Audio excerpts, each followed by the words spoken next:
Higher education institutions are very complex organisations containing multiple stakeholders.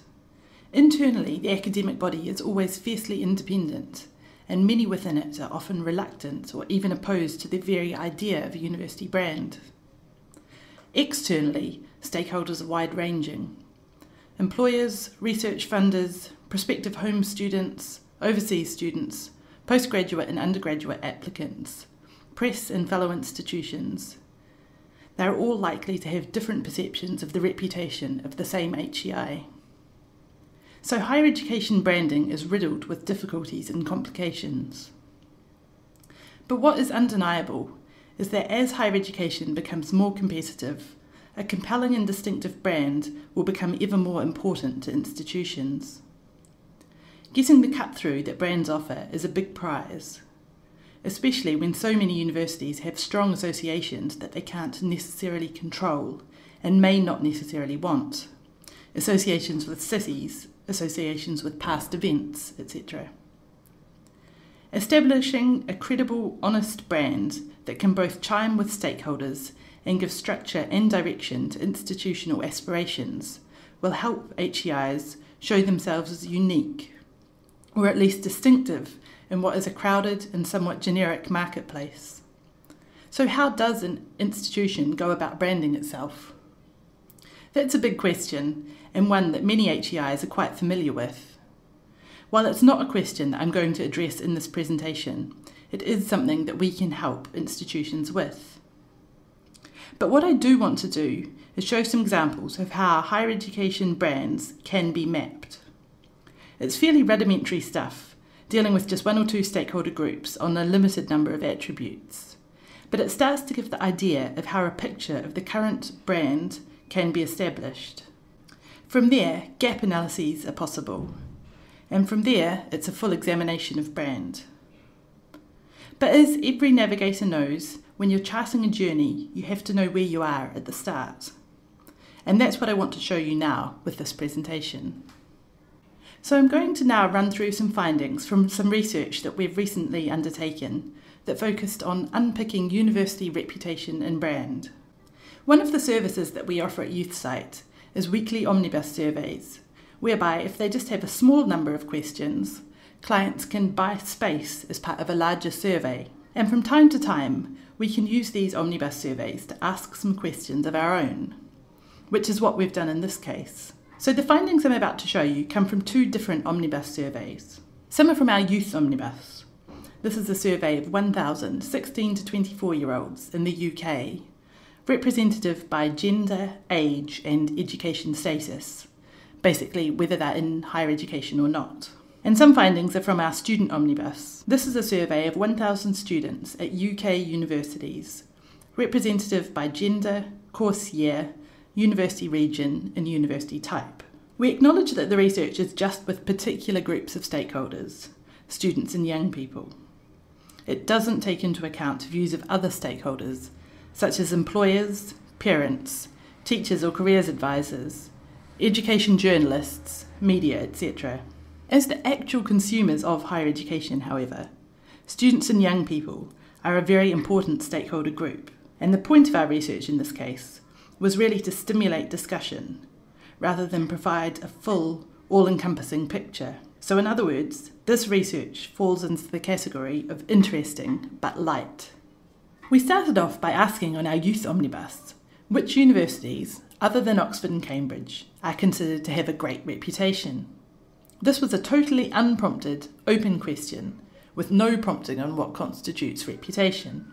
And you can see the results here, with the university logo sized approximately in proportion to the number of mentions they received. So if you read left to right, top to bottom, you can see them in order of increasing number of mentions. This isn't a complete list of mentions, just those mentioned by at least 5% of respondents. The most frequently mentioned were Durham, UCL, Imperial and Warwick, followed by Edinburgh, St Andrews and LSE. There's few surprises really, although something that is evident is that while many of these institutions are also top performers in the league tables, there are a few institutions that do rank very highly in the league tables, but that don't appear on this slide. For example, Lancaster University and the University of Sussex. And there are some universities on this slide that, while obviously still outstanding institutions, don't rank as highly in the league tables. The University of Manchester, for example. So what this seems to suggest, and what many of you probably know already, is that a university's reputation is more than just its league table ranking. It's a more broadly based concept. A number of universities have asked me recently if we'd done any research into what constitutes reputation in the eyes of students. And up until now, while we'd done a lot of indirect work around reputation, we'd never asked this question directly. As part of this research exercise, though, we asked students exactly that. For you, what makes up a university's reputation? Again, totally unprompted. And it's clear that a university's reputation is made up of many different things. We coded up the responses of students to this open question, and you can see the results here. Based on the number of mentions, the attribute most likely to be seen by students as making up a university's reputation is quality of teaching, course, lectures, or academia. This is followed by student satisfaction levels, degree grades achieved or pass rates, and graduate employability. And there are a number of other attributes that feature too. So reputation is made up of an eclectic set of criteria, and while it's quite easy to see why unprompted recall of the most prestigious institutions overlaps largely with league table rankings, you can also see why it differs in some cases.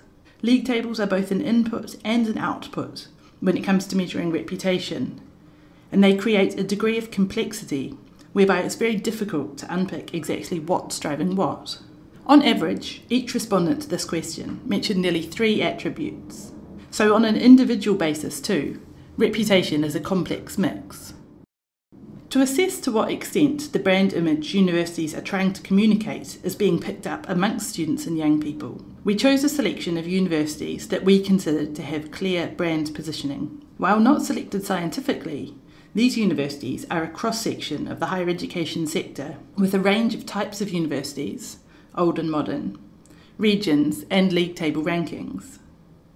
As you can see from the slide, some of these institutions have stated their positioning clearly in their tagline, or have it featured prominently on their website, while others are not as explicit. And, based on the brand positioning being communicated by these universities, we developed this set of attributes: elite, high graduate employability, strong heritage, business-focused, innovative, stimulating and inspiring, global outlook, European outlook, great student experience, and accessible.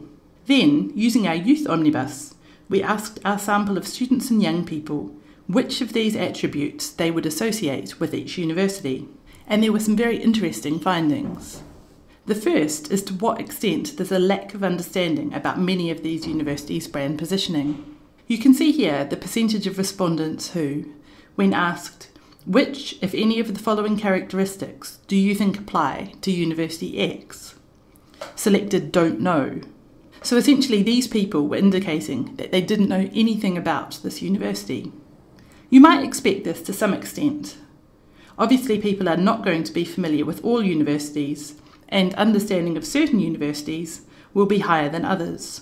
And of course, the home region of respondents will impact on this to some extent. For example, the North East is a less populous area than the South East, so we'll have a smaller sample of people who've taken part in the survey. So a university located in the North East is very likely to have lower recognition than a regional university located in the South East. But these factors aside, I think that the scale of lack of understanding is surprising. It's interesting to note that there's no pattern by type of university, modern or old. It's not like there's a clear-cut, greater understanding of the positioning of old universities compared to modern ones. Have you got any ideas as to what this university down here at 4% might be? Or how about modern university A at the other end of the scale? If we remove the don't know people from the equation, we can get a very good picture of which, if any, of these attributes our respondents associate with each university. In other words, an assessment of the extent to which the university's brand positioning is being picked up by students and young people.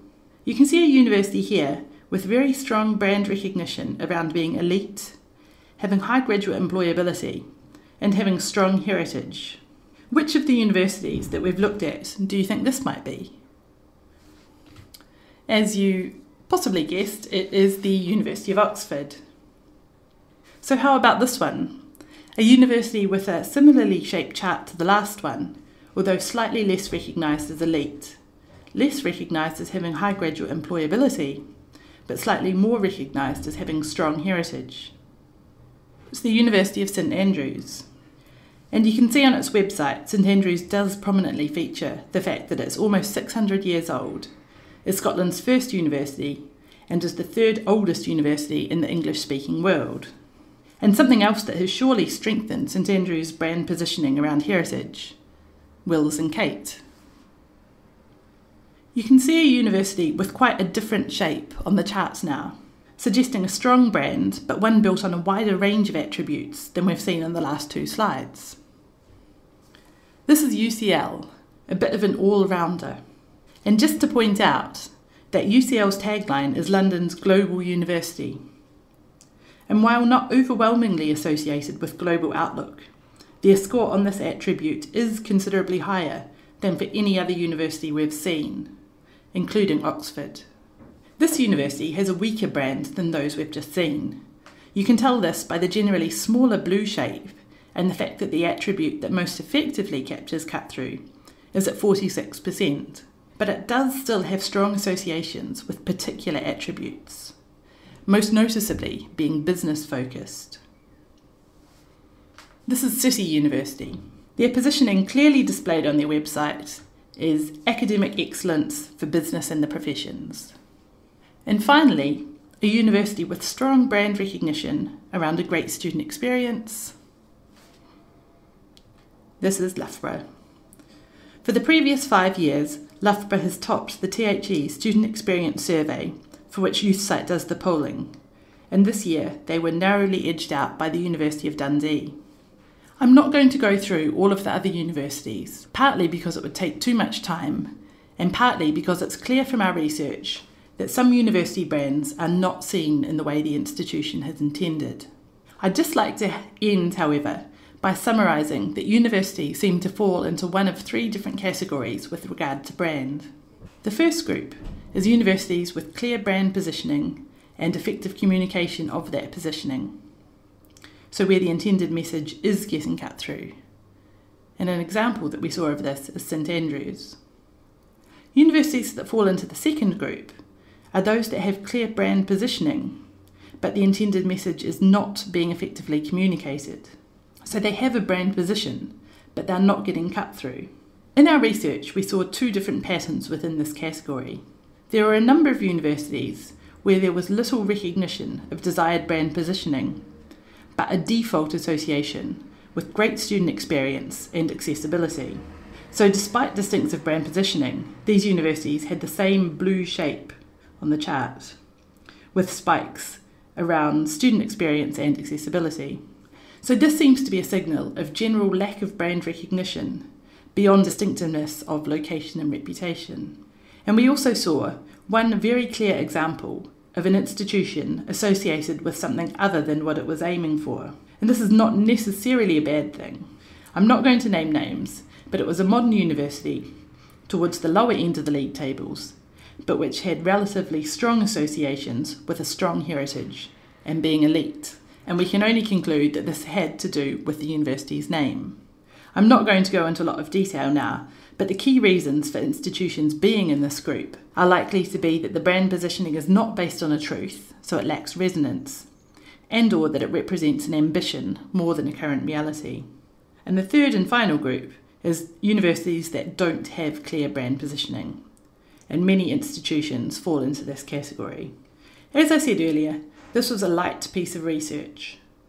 This type of exercise, however, should be the starting point for any thinking around institutional brand. While in a real customised piece of research, we would obviously include a variety of stakeholders, both external and internal, it's key to understand how you're viewed by stakeholders and to identify any gaps between what is desired and the reality. And the spider charts I've shown you are a representation of this among one very important stakeholder group. Following this initial investigation is the main task, working out how to bridge these gaps and redefining what you as an institution might need to be. But you can't start navigating this course until you know where you are currently. I do hope that this research has been useful and thought-provoking, and that it will set you up for some thinking about brand in your own institution. Thank you.